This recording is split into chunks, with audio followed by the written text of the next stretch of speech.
Bonjour. Chaque hiver de décembre à mars, l'immuable diamant noir refait parler de lui.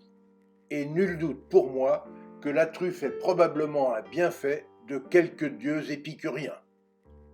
Mais ceci étant dit, il est temps de partir en cuisine pour mitonner ma recette fétiche, les œufs brouillés aux truffes, avec de la tuber melanosporum, bien évidemment. À ce propos, rappelons que l'on doit la recette des œufs brouillés à François-Pierre de La Varenne, cuisinier génial et auteur de nombreux ouvrages culinaires au XVIIe siècle.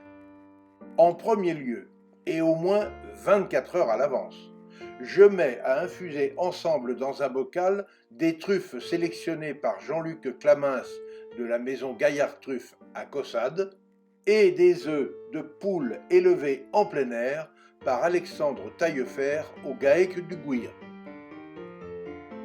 Cette cohabitation en vase clos est indispensable pour permettre aux œufs de bien s'imprégner des arômes de truffe et rendre ainsi ce mets exceptionnel pour lequel je m'adonne à ce rituel depuis des décennies. 2 heures avant de réaliser ma brouillade truffée pour 2 personnes, je casse 8 œufs entiers dans un saladier, j'assaisonne de fleurs de sel et de poivre du moulin, puis j'ajoute 60 g de truffes méticuleusement taillées en brunoise, tout en réservant des lamelles pour le service à l'assiette. À l'heure du cérémonial, j'entre en cuisine comme d'autres entrent dans les ordres, et à partir de cet instant, tout doit s'accomplir selon un tempo rigoureux. En préambule, je fais fondre doucement une noix de bon beurre dans une poêle profonde, placée au bain-marie à feu doux, puis je viens verser le mélange œufs et truffes dans ce récipient à bonne température pour entreprendre une cuisson lente et maîtrisée, tel l'arghetto d'un concert culinaire. Le rideau peut alors se lever sur la scène de cette ode à la gastronomie. On ne le répétera jamais assez. La réussite d'excellents œufs brouillés aux truffes tient à un fil. En fait, elle réside dans la patience. On ne brusque pas un tel mariage. On le respecte. On le cajole même. On est tout simplement aux petits soins pour lui, puisque la coagulation des œufs doit se faire pianissimo, doucettement, et pour que cette alliance œufs et truffes parvienne à l'onctuosité souhaitée, le va-et-vient de la cuillère en bois se doit d'être comme une caresse, une berceuse, un tendre contact.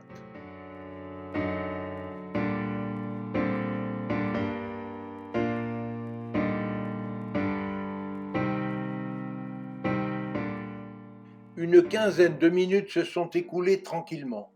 La chaleur douce et régulière de ce savoureux mélange a participé à la préservation des arômes de truffe, pourtant si volatiles. Et tandis que le va-et-vient à huis clos de la cuillère semblait battre la mesure, les œufs ont pris petit à petit cette texture qui leur sied à merveille. Et nous approchons maintenant de l'apogée de cette symphonie culinaire.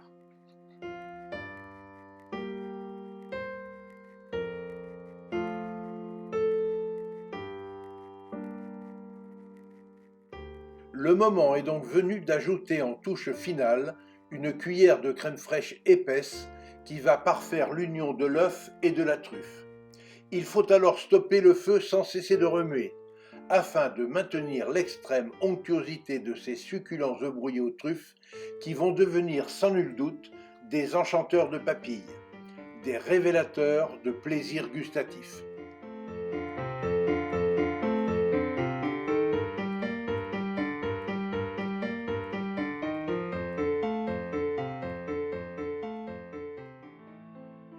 Pour le dressage, j'utilise des coupelles individuelles préalablement tiédies, dans lesquelles je répartis cette généreuse brouillade que je coiffe d'une belle lamelle de truffe.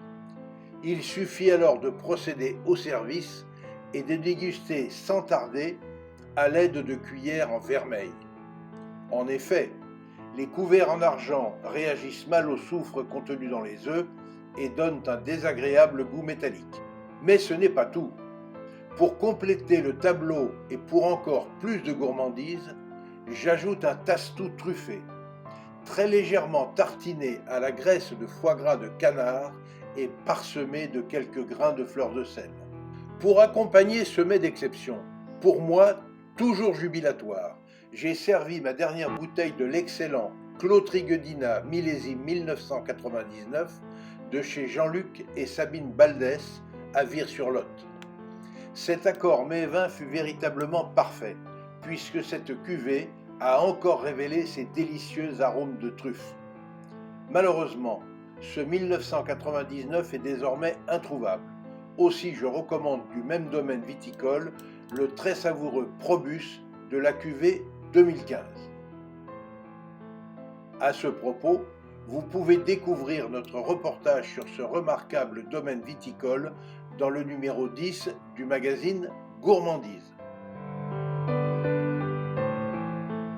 Pour suivre facilement mes recettes et nos reportages, abonnez-vous à notre chaîne Escapades et Découvertes TV, c'est gratuit.